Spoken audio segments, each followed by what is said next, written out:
Од 21 јануари во кафеана ке може да се седи до 21 часот. Министерот за здравство даде зелено светло од следниот четврток да ги олабави мерките, ама само оние кои се однесуваат на времето за работа на угостителските објекти. Филип Ченеја исклучува можноста работното време да се продолжи до 23 часот, ама за тоа дополнително ке се разговара.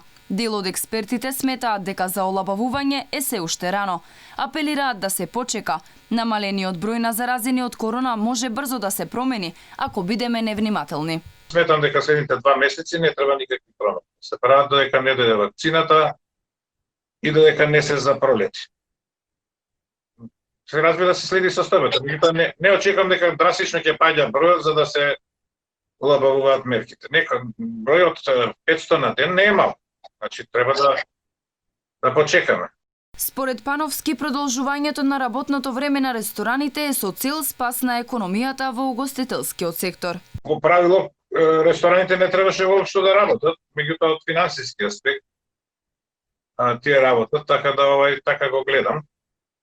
Не е страшно до 27 ако работат. По одлуката на здравствените власти, угостителите бурно реагираа.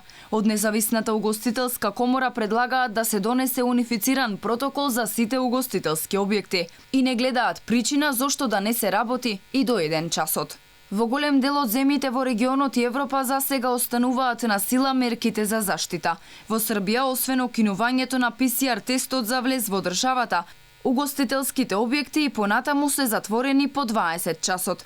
Во Словенија состојбата на епидемија е продолжена во следните 2 месеци. На сила е забрана за јавни собири и забрана за движење надвор од општините на живење.